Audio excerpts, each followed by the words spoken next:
Good afternoon. My name is Ron Townley. I'm with the Upper Coastal Plain Council of Governments. Welcome. We are here today to talk about federal funding sources for electric vehicles and microgrids and other energy sources under the theme of resilience. Today, we are working with the North Carolina Clean Energy Technology Center, a contracted partner, to help us with a disaster resiliency grant that the Council of Governments is holding and executing as one of 16 councils of governments focused on this topic in the state of North Carolina. I think we have about 96 folks registered today. I see that it looks like there's 30 participants and growing by the minute, so that'll probably continue here as we get started. This work is being performed, as many of you know, as a build-on to a webinar held October 31, which discussed some scopes of work that the Council of Governments, the Clean Energy Technology Center, and the Advanced Research Development Institute are conducting in our region.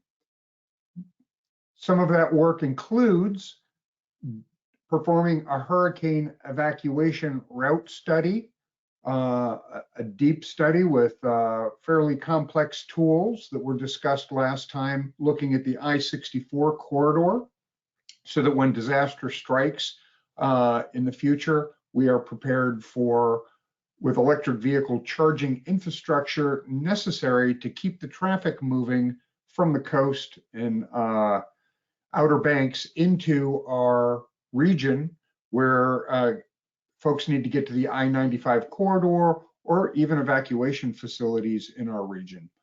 As you know, with the coming of electric vehicles, if you look at the anticipated purchases and how many of them are coming on the market and how popular they are, the charging infrastructure really needs to be built. That's a chicken and egg scenario, and we'll be looking for funding to make some of that happen. Additionally, local governments like yourselves that are on this call today here in the region, and many others that are from outside the region, need to be thinking about where you're going to be putting electric vehicle infrastructure in your own communities, how to execute that with resilience in anticipation of the future, as well as looking at backup power sources like microgrids, generators, and alternative energies for your critical facilities. Evacuation centers, community facilities, fire departments, police departments, etc. All of that was covered in the October 31st webinar, and anybody who wants the link to that webinar will be receiving it. We've sent that out to last month's participants, but if you're on the call for the first time here and want that link, please just ask for it in the chat. We've got the questions box open today. So as you have questions, I'll be monitoring those. Please feel free to throw them in the questions section, and I'll try and bring them to our speaker's attention. This work is being done through June 30th of 2024. The funding we'll be talking about today will be wide and varied. Some of you might be hearing about some of these for the first time, if not all of them. Hopefully it's new funding sources for you, but also through the North Carolina Clean Energy Technology Center, we have the ability to follow up with our local governments to look at their grid infrastructure needs and their electric vehicle infrastructure needs and their backup power needs. So if that is of interest to you, I highly encourage you to get in touch with the staff and move that forward. And with that, I'm going to pass it off and let our speakers do self-introductions, and I'll send it over to Heather there with the North Carolina Clean Energy Technology Center. Hello, Heather. Thank you, Ron. My name is Heather Brutz. I am the Transportation Program Director here at the North Carolina Clean Energy Technology Center, And joining me is my colleague, Isaac, who I'll let introduce himself.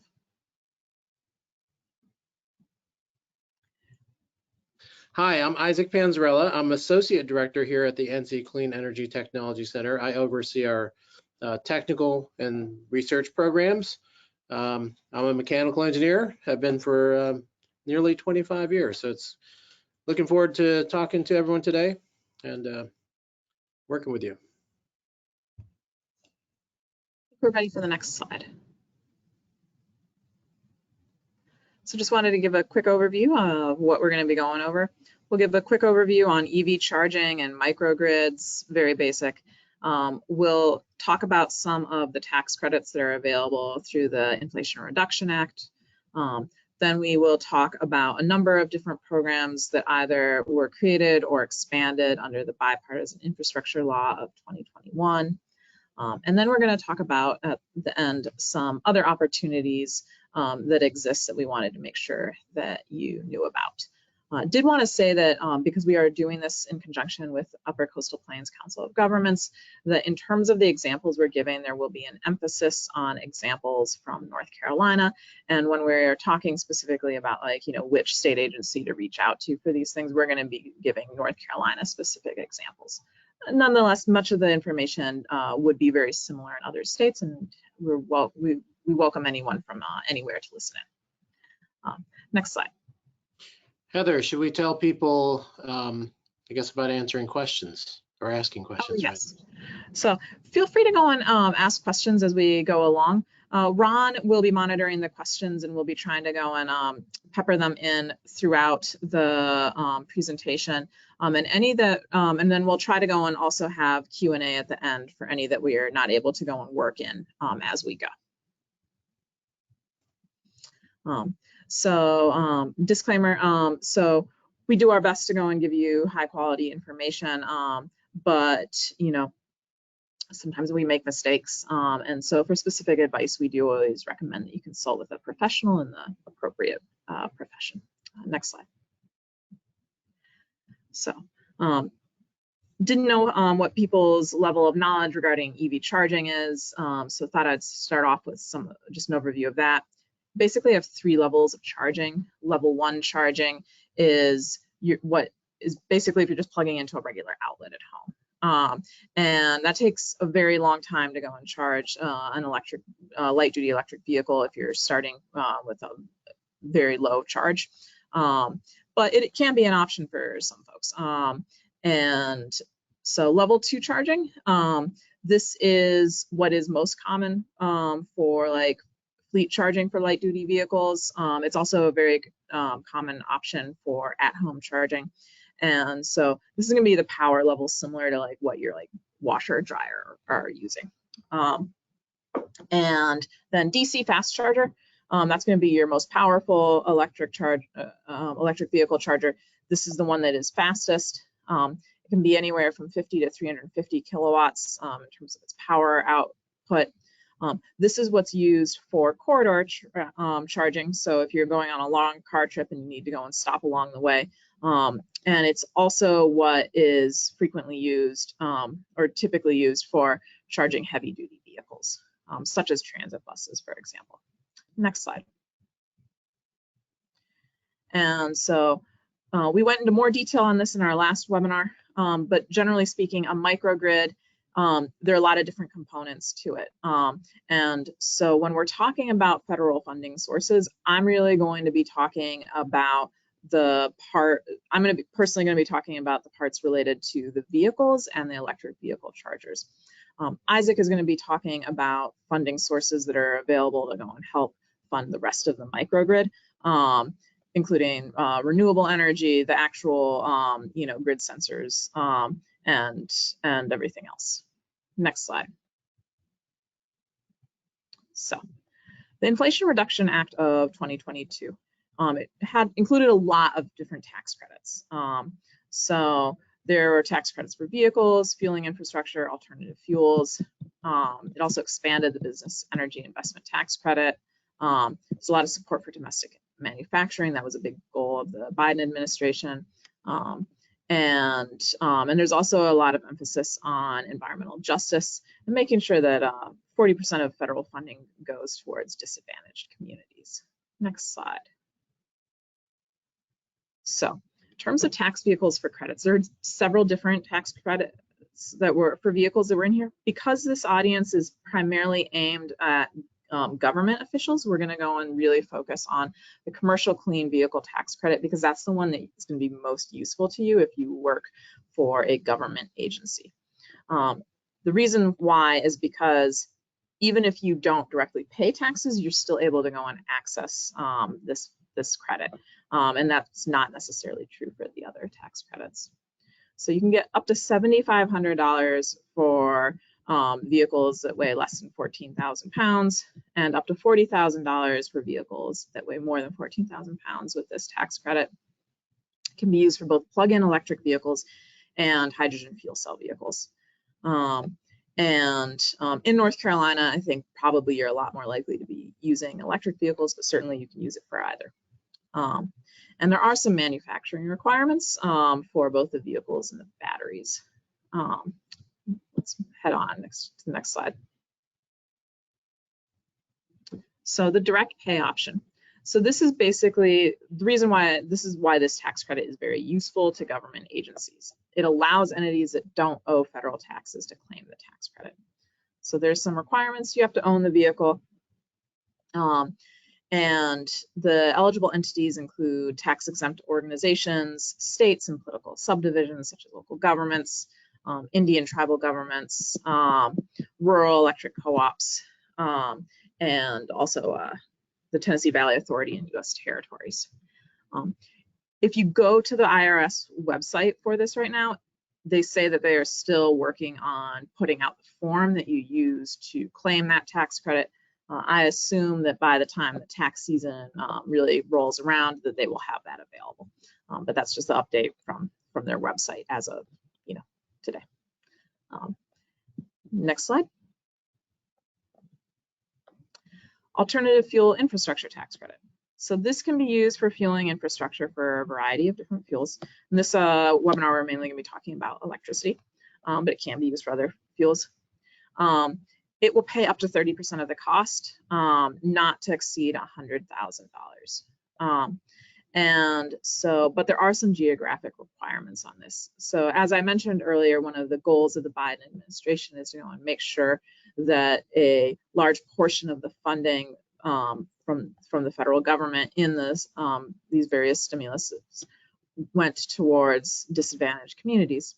And so in order to be able to qualify for the alternative fuel infrastructure tax credit, you need to go and be putting the charger in a non-urban census tract, or a census tract that has at least a 20% poverty rate, or a metropolitan or non-metropolitan census tract area where the median family income is less than 80% of the state median family income, or less than 80% of the metropolitan area income if you're in a metropolitan area. And so the goal is to make sure that this funding is going to the communities in our state that need it the most. So know that these tax credits are potentially an option for you, but there are some geographic limitations on them. Next slide. And I think I'm going to let this Isaac talk about this one. Okay, thanks, Heather. So my experience is more in the renewable and clean energy side of things, and so I'm quite familiar with the business energy investment tax credit that has been around for quite a while, but was expanded and extended under the Inflation Reduction Act. It's also referred to colloquially as the ITC, and it falls under Section 48 of the IRS tax code. In the current code, for systems that are less than 1 megawatt in size, these systems typically will qualify for a 30% tax credit. And there's a caveat that construction has to begin by the 1st of January 2025.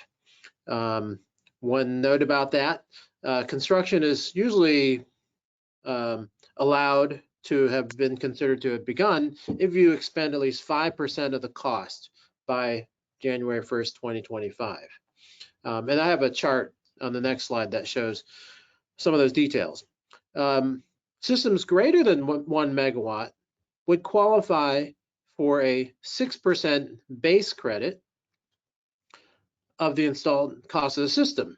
Now that 6% base credit can be increased to up to the 30% if certain labor and wage requirements are met. And then in addition to the base credit, there's also a credit available for domestic content. You can get up to 10% of a 10% additional tax credit, so it would be 40% if you meet the domestic content bonus. And you could also get up to 10% for an energy communities bonus. Now, it's important to note that both of these, you're limited to 2% for each of these if you don't meet the labor requirements. So in total, you can get up to 50% tax credit, the 30% plus the 10% plus the 10% if you meet all three of the kind of bonus requirements. There's also a couple other specific bonus categories for LMI communities, low to moderate income communities, or development of projects on Indian land. I should also note, it's funny, Heather, that you went and looked to see what the most current status of the IRS rules is. I did that too earlier today. There was, no form available, but there is, I'll put in the chat here, little fact sheet. They actually call it elective pay, not direct pay. They call it elective pay. But I think it's a really great thing because in the past, nonprofit entities or local governments, state governments were not able to take advantage of, these credits here. Next, please. So what do we mean by business energy investment? There's a bunch of eligible technologies, and many of them would be included in a microgrid. Those include solar technologies such as solar PV, fuel cells, which could be fueled from a variety of different sources such as natural gas, propane, or even hydrogen. You could have wind turbines. Combined heat and power is another technology where you're generating electricity from a fuel source and recovering heat.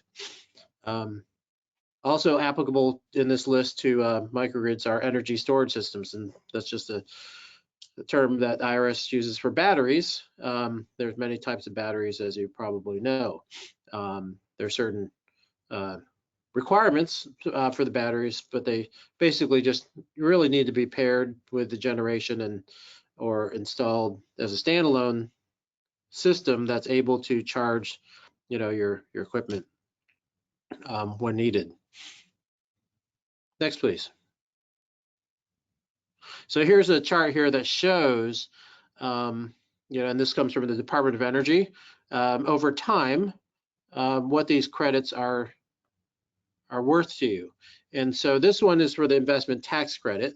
What you see is that up until 2023, if you complete your project by the end of 2025, you're eligible for the tax credit, for a 30% tax credit.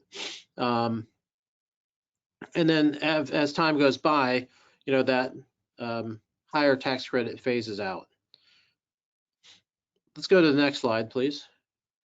So microgrid components. I talked about this a little bit, but in general, let's say if we're talking about a EV charging station that has renewable energy connected to it and is able to work as a microgrid, here's some components that are eligible under it. So it includes your solar panels, your inverters that convert the power, if needed, from DC to AC for the solar, racking, balance of system equipment, which could include,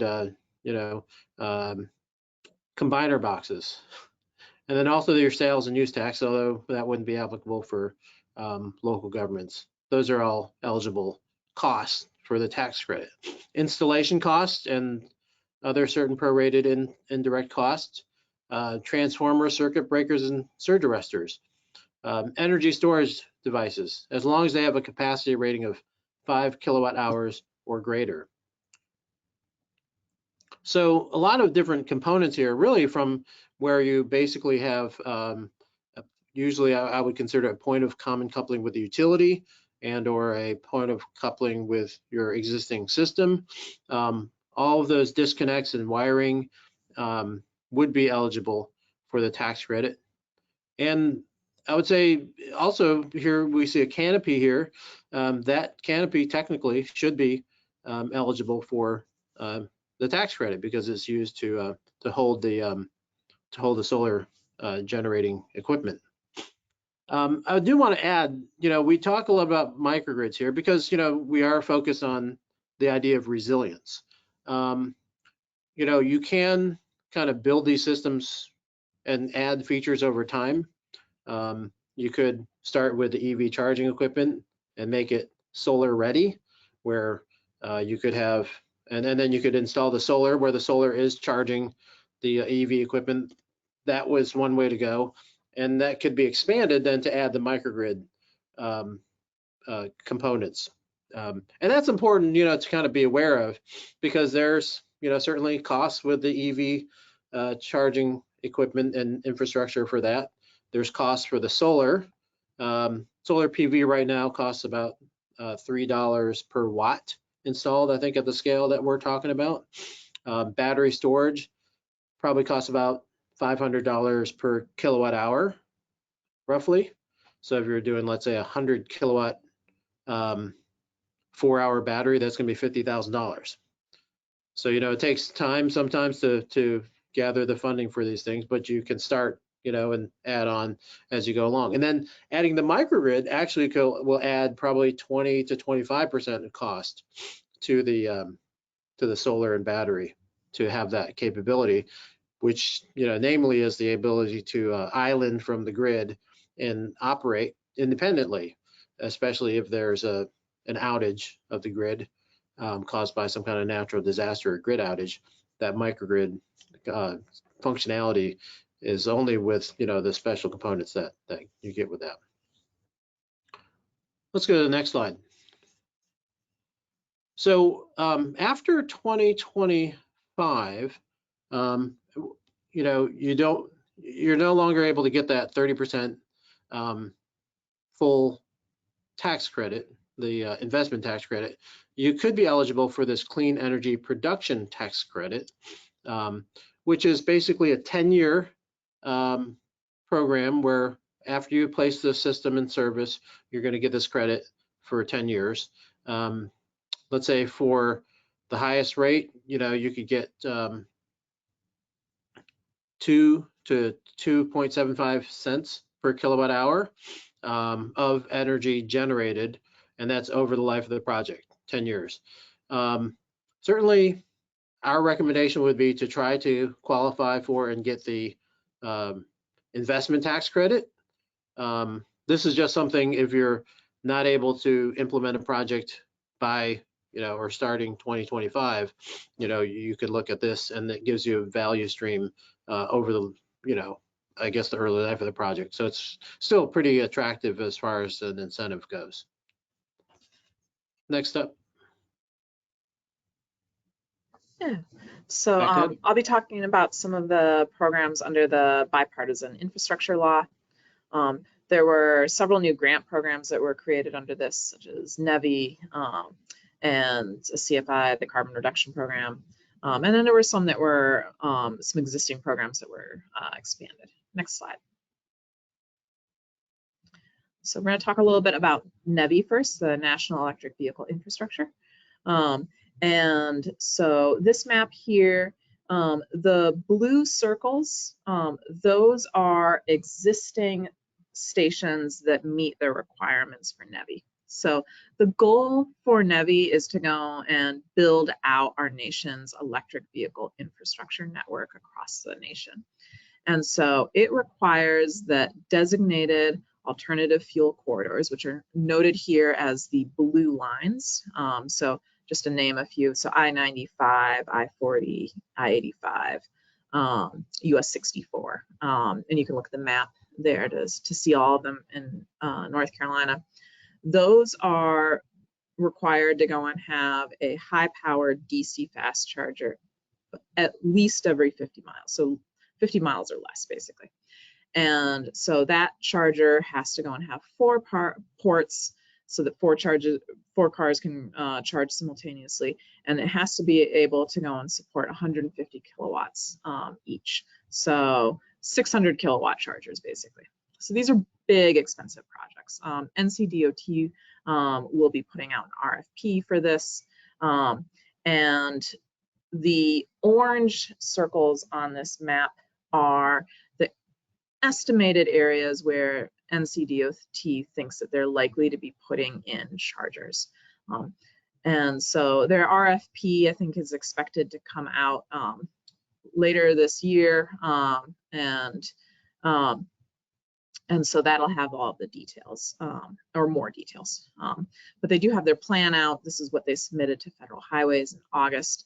And so, so this lets you see where we expect that NCDOT will be putting in more of these high-powered DC fast chargers. The purple areas are Justice 40 communities. So those are areas that are low income or otherwise disadvantaged. And so you can see that many of the chargers will be located in Justice 40 communities. Next slide. And so NCDOT has declared that they want to do 2 phases to their NEVI plan. So in phase 1, they're going to be building out the high-powered DC fast chargers along the designated corridor. We saw that in the map in the last slide. Phase 2 is going to be competitive grants for community charging. And so this could be for level 2 or DC fast chargers. I have a photo here I took. This is, I believe, the South Regional Durham Public Library. That's a charger out in front of it. So this would be the sort of project that you could potentially go and apply for funding for during phase 2 of NEVI. And so NCDOT hasn't set an exact date on when the phase 2 funds will be released, but I do know that generally speaking, their plan is to go and build out the corridor charging program and then use the funds that are left over for community charging. And it'll take a couple of years for them to build out the corridor network. So I would expect that it'll probably be a couple of years before we go and see the phase 2 RFP come out. That said, I don't know the exact date. Next slide. So the Diesel Emissions Reduction Act, often referred to as DERA. So this is a program that's designed to go and reduce air pollution from diesel vehicles. There's both state and federal programs for it. Generally speaking, it's administered by the US EPA and then by designated air quality agencies within each state. In North Carolina, the Division of Air Quality is the state agency that administers these funds. And so some things about this program, it is a potential source of funding for vehicles. Vehicles that are replaced under DERA do have to be destroyed. You're not able to go and surplus them or sell them on auction. And there also are some age restrictions on the vehicles that are going to be upfitted or replaced. Did want to let everyone know that the current round of DERA funding administered by North Carolina Division of Air Quality is open, and applications are due February 2nd. I have a link here that you can go to. They have a number of webinars that are coming up, and I do encourage you to listen in on those webinars for more information if you're interested in applying to any of their DERA funds. Next slide. Heather, Ron, did you have a question? Oh, you might be getting into it now. I wanted to see if those were good targets for smaller local governments that have like old trash trucks and vehicles that are due for replacement. That sounds like potentially are. And so I do encourage everyone, if you're thinking about this, to go and watch one of the webinars from the Division of Air Quality. They'll go into a lot more detail than I have in my slides here. But in general, this is for replacing older diesel vehicles that are dirtier with newer vehicles. And so there are a wide variety of diesel vehicles that are available. They're more likely to be like medium duty, heavy duty vehicles. And you can replace vehicles. You can also upfit them or retrofit them or replace the engine. And depending on what exactly you're doing, you will get a different amount of funding. And so you can see that this table here shows how much federal funding you can get, and then basically what your required cost share would be. And so this particular chart I got from Will Carnwright from the US EPA, but this is federal law, and so this applies also to the state program. And so next slide. So the carbon reduction program. So this is administered by NCDOT, or if you're not in North Carolina, by your state DOT, and also by metropolitan planning organizations. So metropolitan planning organizations that are, so MPOs that are, have more than 50,000 people do receive some of the funds directly, and then there also are some statewide funds. And so my advice, if you are interested in accessing these funds, is to go and talk. If you're in an area with an MPO that's more than 50,000 people, you should definitely go talk to your MPO first. If you are not in that area, you should probably go talk to your RPO. And they would probably have advice on who to talk to about ways to go and access potentially some of the state funds. But basically, you either need to be talking to NCDOT or one of your MPOs. And I'm pretty sure that most of the RPOs, if you're not sure who to talk to, and you know who to talk to, your rural planning organization, they would at least know who to talk to. The goal for these funds is reducing greenhouse gas emissions. There's a lot of different allowable activities: truck stop electrification, diesel retrofits, vehicle to infrastructure communication equipment, public transit, port electrification. Charging and fueling infrastructure is one of the eligible categories, as is the purchase or lease of zero emission vehicles. And so I just wanted to go and bring this up. This is a potential source of funds, and please go talk to either your contacts at NCDOT or your MPOs about what their application process is for these. Next slide. Clean School Bus Program. So this is administered by EPA. These are EPA funds. So far, there has been a round of rebates and a competitive round, and then actually we have a second round of rebates that are open right now. And we expect that over the next few years, we're going to continue to see this cycle of rebates and competitive grant cycles. So the applications for the second round of rebates are currently open. Those applications are due January 31st, 2024.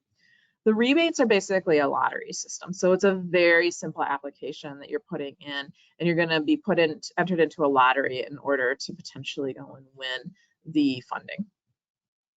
If you are in a school district that's a priority district, so that's generally related to low income census tracts, then you are eligible to go and get $345,000 per bus.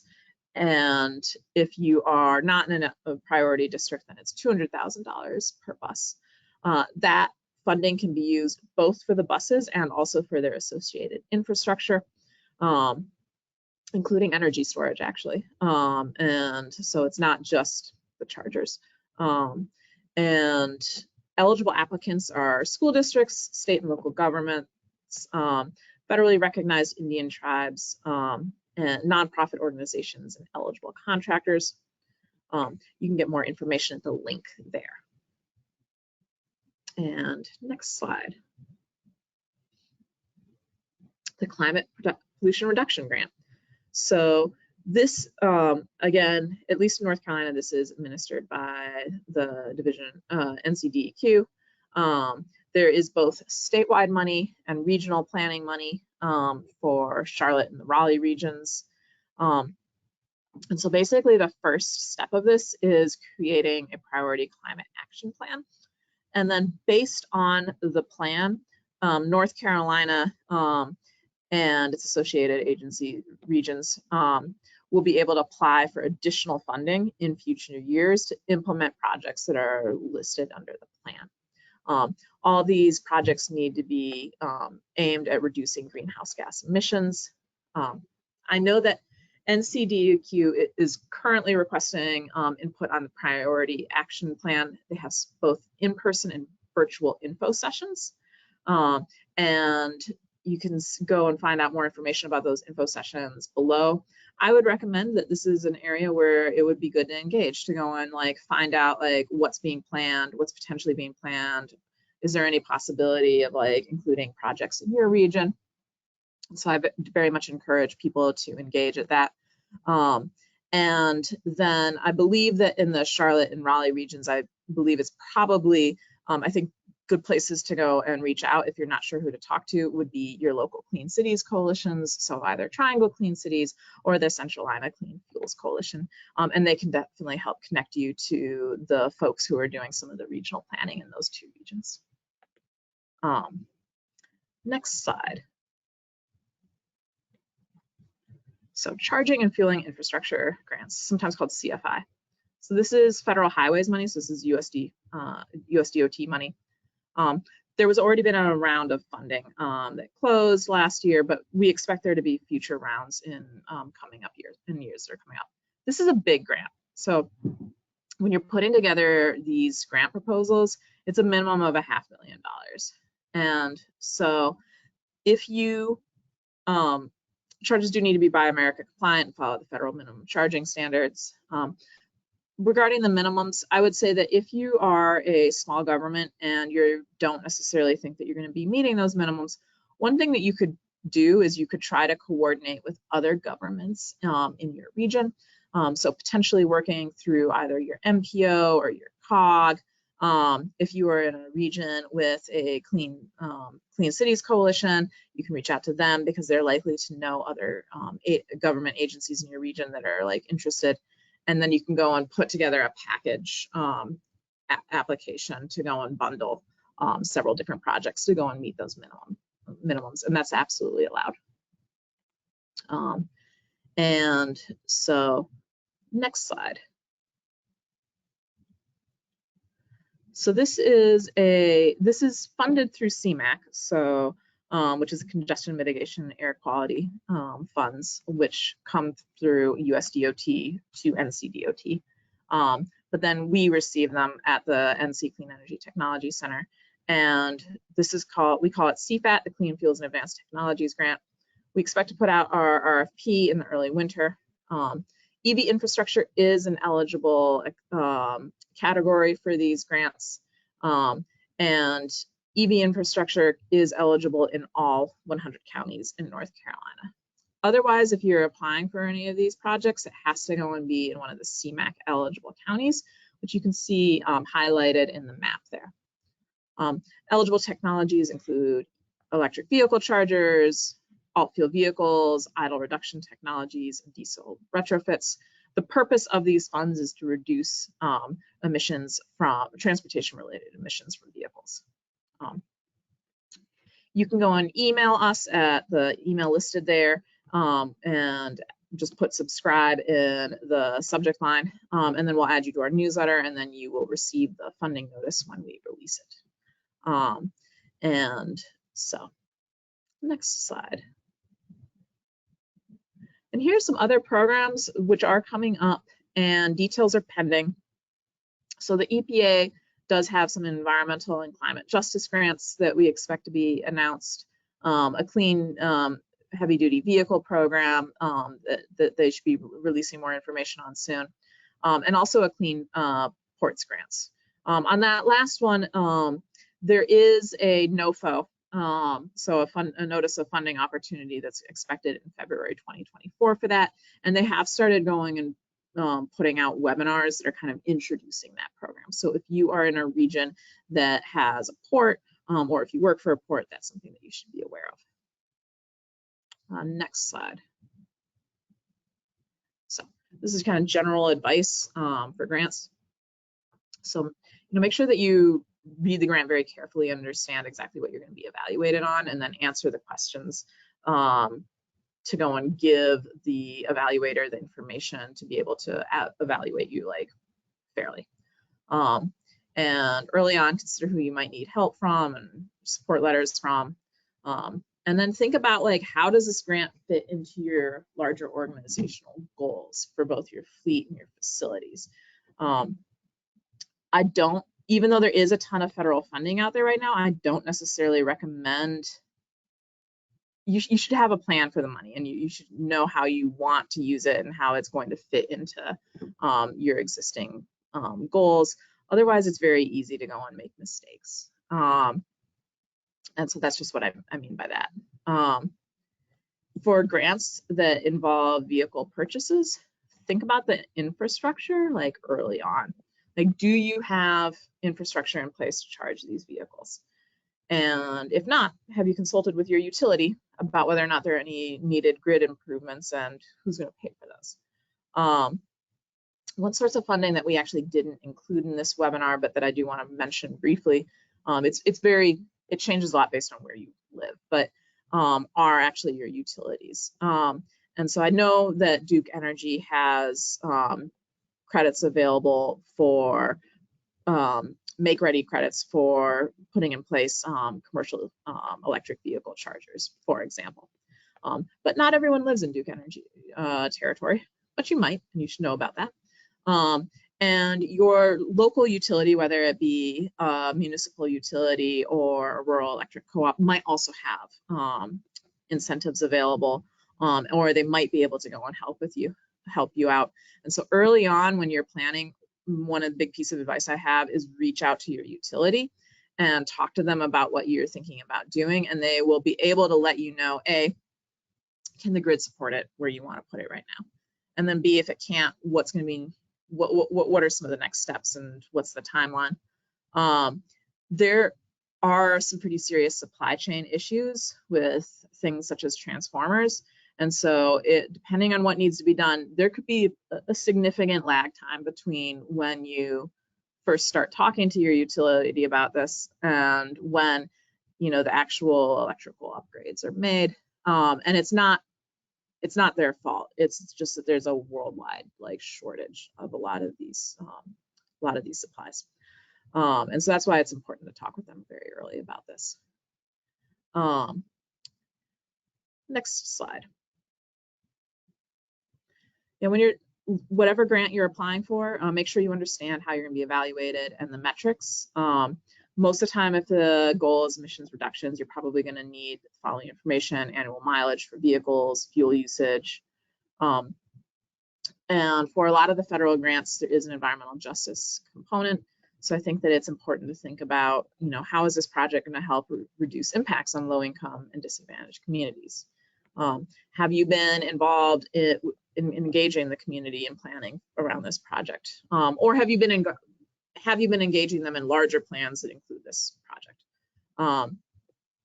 And so those are things that you should be thinking about, because if you can address those, it's going to help you be more successful in your grant.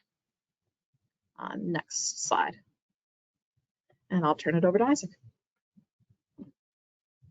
Okay, so Heather and I have both talked about a whole range of grants as well as incentives that you can qualify for if you're doing a EV, and especially an EV with a resilient solar and storage project.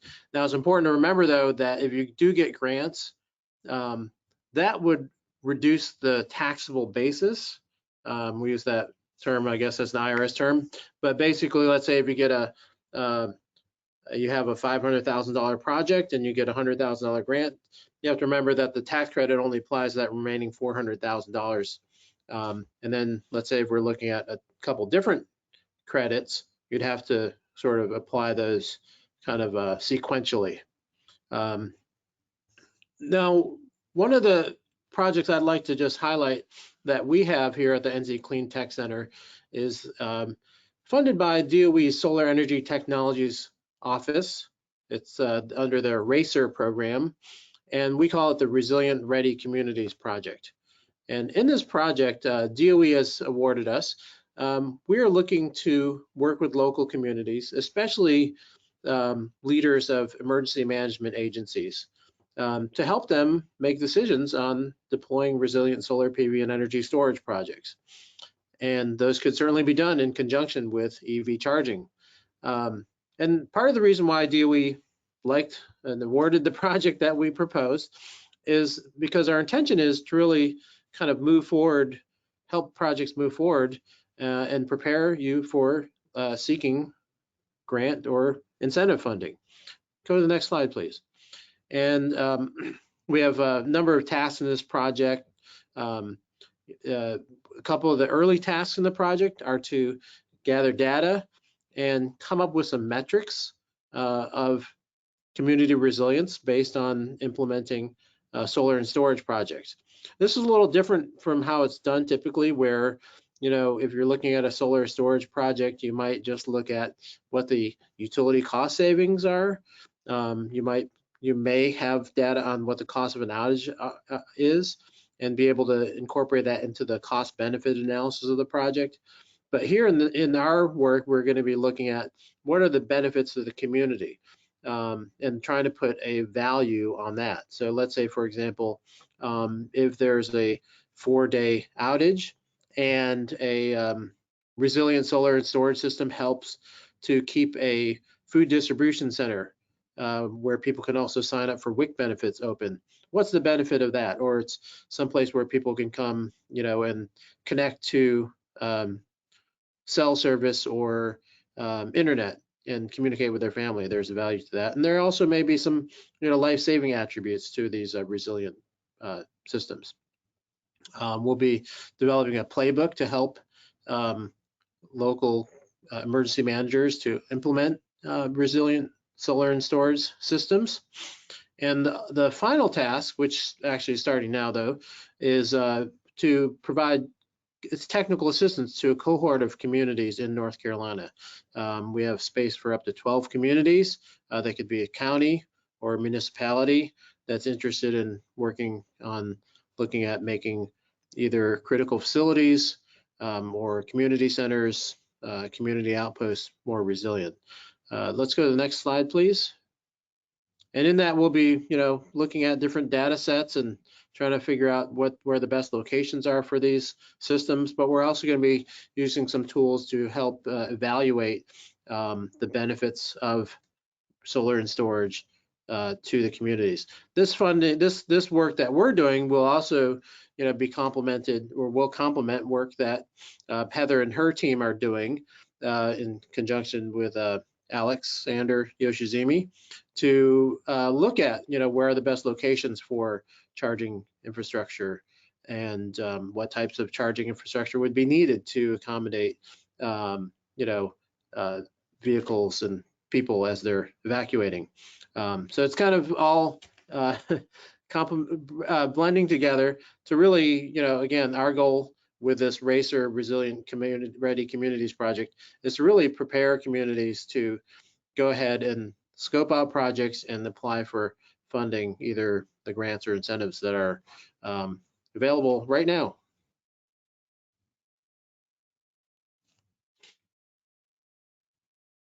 Here's a list of resources and links that I thought might be useful to people. We will be sending out both a copy of the slides and as well as the recording from this webinar afterwards. And I think the final slide has my email and Isaac's email. Feel free to email us with any questions that you have. We'd be happy to go and hear from you. And I think that's it. And I think we can move on to any questions and answers if anyone has any. Yep, there were a number put in throughout the program, but I know that you were rolling along and I didn't want to interrupt too many times. So if you'll open up your questions box, I think we can see how many of them we can get to.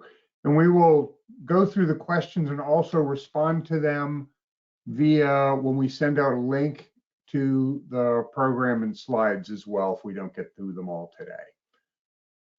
Can you guys see the questions on yours? My screen's a little bit condensed. And I'll let you guys just kind of start tackling them wherever you want to start. I can't see the questions here on my end, but if somebody wants to Okay. throw any my way, happy to try to provide an answer here or follow up. Well, there's a conversation with a company in Florida which could grow into North Carolina. Who's the best person to talk about with this? You know, I would recommend that they go on email. Sorry, a conversion company in Florida looking to grow into North Carolina. Who should they contact if they're looking to expand their conversion business into North Carolina? So, I mean, we're a state agency, so we have to be a little bit careful, but in general, they can can go and email me, and I'd be happy to go and chat with them generally about, you know, what kind of the market is like in North Carolina. Okay. And if there are, you know, looking to establish facilities here, you know, we work with people in at the Department of Commerce, as well as NC State has a you know, economic development wing that also is able to you know, provide support to people looking to establish facilities and create jobs. One question that I see here is, does NEVI require Buy America certification? And so, yes, it does, because there is a new rule out. It's called the new federal minimum charging standards. It applies to basically anything that is funded for electric vehicle charging infrastructure through the US DOT. NEVI is US DOT funding, and therefore it does apply to it. And so the Buy America certifications do apply to that. They're complicated. And also, I believe that the Senate just passed something that changed it. And I don't know if we all know exactly what the implications of that are yet, because there's some conflicting interpretations of what that will mean. This is like, when I say just, I mean like just a couple days ago. And so, but yes, Buy America does apply to NEVI funding. Going back to earlier in the presentation, how much of the this says $3 and the $500 is for PV or battery hardware itself? It would appear most RMICE's batteries are around $173 per kilowatt hour. Not sure I fully understand that one, which grant that was referring to, or tax credit that was referring to. So, Ron, that was probably referring to some of my comments. You know, I guess the cost of solar PV and solar storage, storage batteries, it really depends on a lot of factors. And primarily that's a couple of the important ones are the size of the system. If you're putting in a more commercial size versus a utility scale size, you know, we'd probably be talking here on the scale of less than 1 megawatt of solar, but utilities are doing like 20 megawatts or 80 megawatts. There's really an economy of scale there. With batteries, I'm not sure, you know, what RMI resource is being, you know, you're looking at. I looked at a study that was done actually by ICF International. Even that study, the data was a couple years old, you know, and it was for a 4 kilowatt hour battery, or 4 hour battery that I was looking at, you know, so a 4 hour versus a 2 hour battery would certainly have, you know, different costs because the amount of storage you have is, you know, less. So we really are kind of, we kind of try to keep as much up on that as possible, what the budget costs are for these installations. There's no substitute though for really getting an actual quote. You know, things are just a little bit, you know, things are just happening, you know, very quickly right now. And I'd say, you know, you never know what you can expect. Right. So, but we're happy to answer questions offline on that. Absolutely. Yes. I mean, you guys are one of the resources. I'll give a plug to the North Carolina Sustainable Energy Association. which a lot of the private companies and contractors are members of. So they've got deep resources there for talking with folks in the private sector about installations and programs and leveraging different kinds of tax credits and things like that. Another question going back to the buses was, do any of the programs allow school buses or trucks to be converted to full battery electric vehicles instead of replaced? I think we may have answered that one, but short answer on that. Yeah, so DERA does allow for that, as does CMAQ. And so with both of those, engine conversions and retrofits are allowed. There are some companies that are doing that. And I do know that with the Clean School Bus program, it is required to be a replacement with a new bus. And that's the EPA funding. Going back to the map that we saw with the blue dots on the primary corridors and the orange dots, I think that might have been in those secondary areas. When do the orange sites need to be in place and ready to serve? And I think that, yep, go ahead. Yeah, so NCDOT hasn't put out the RFP yet, so I don't know that I know the answer to that. I know that they want to go and put these in place as soon as possible. That said, there are some pretty serious supply chain challenges that they definitely are going to be needing to wade through. Right. I would just say there was a follow-on question that said, do we know the years for phase 1 and phase 2? And I think the answer to that is phase 1's currently trying to occur, right? And phase 2, yeah, undetermined. I think that they're hoping to go and put out the RFP like this winter for phase 1. So I think it'd either be the end of 2023 or early in 2024. And then they have in their most recent plan, they didn't have a year associated with phase 2. I have heard that they're hoping that if they can go and, get these stations put in about, 3 years or so, that might be when then they would then start phase 2. And so it's going to take at least 2 or 3 years to build out the system. And probably more realistically 3 years.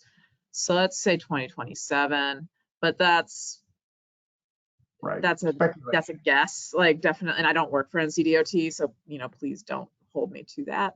But I think that's a possibility. I would just encourage, especially the smaller, more rural local governments, stay engaged with your RPOs.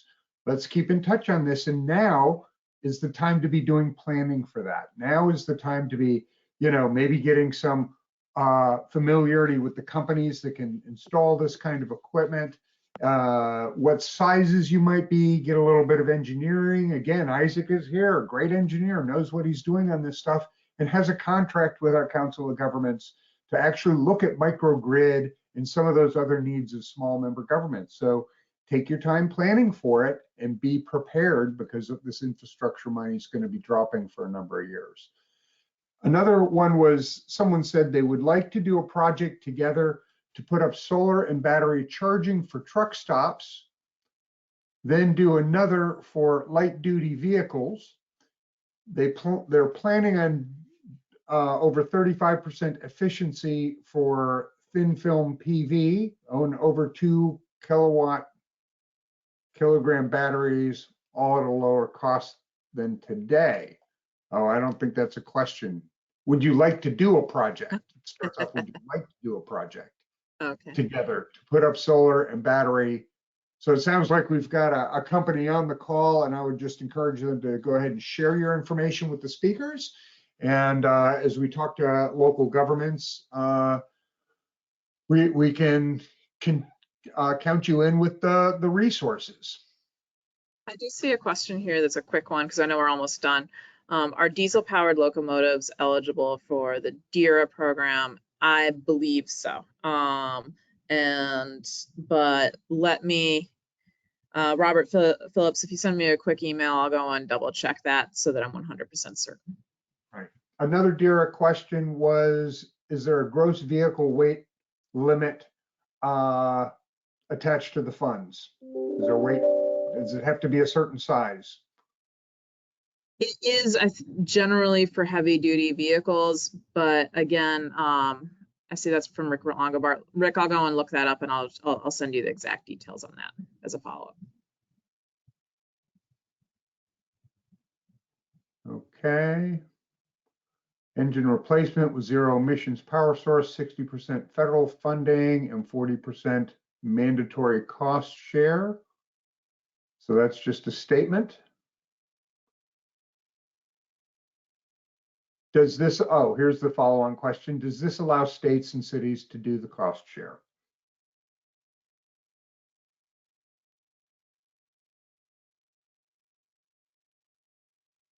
Hello? What's the question? Someone's asking if states and cities can do the cost share for the engine replacement with zero emission power source, 60% federal funding, 40% mandatory cost share. They wanted to, I guess, know if states and cities are the people who can put up that cost share for that federal funding. It can come from different sources. It has to be non-federal funding that you're using for the cost share. I do know that when people are evaluating which grants to look at, the amount of cost share is often a deciding factor as to which ones they apply for or don't apply for.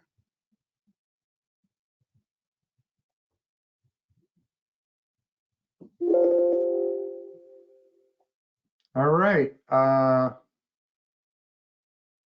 There was one more. Do CFI grants apply to port charging of drayage and short haul trucks? I believe so, but I would have to double check. And again, that's something that I can go and follow up with that person up afterwards. Well, we've gone a couple of minutes over. I want to thank our speakers, Heather and Isaac, today for doing a fantastic job. Once again, they've conveyed a lot of information for us. I'm very amazed at how much funding is actually out there when I start looking at these lists and resource lists and hear how to do it. For the private sector, there's so much in the way of tax incentives and things like that to help spur that along. I think share that with your county economic developers when you get links to these slides and the recording and follow-up emails. We encourage people to circle back and ask questions of us and continue to keep in touch. And remember, Upper Coastal Plain Council of Governments is here to help with just about all of your disaster resiliency needs. Feel free to reach out to Ben Farmer, who's been on the webinar today as a participant, or myself, or any of the staff in the Planning and Development Department at Upper Coastal Plain Council of Governments. And of course, always feel free to reach out to the North Carolina Clean Energy Technology Center. Always a pleasure, Ron. Thank you, guys. Absolutely. Have a great day, everyone.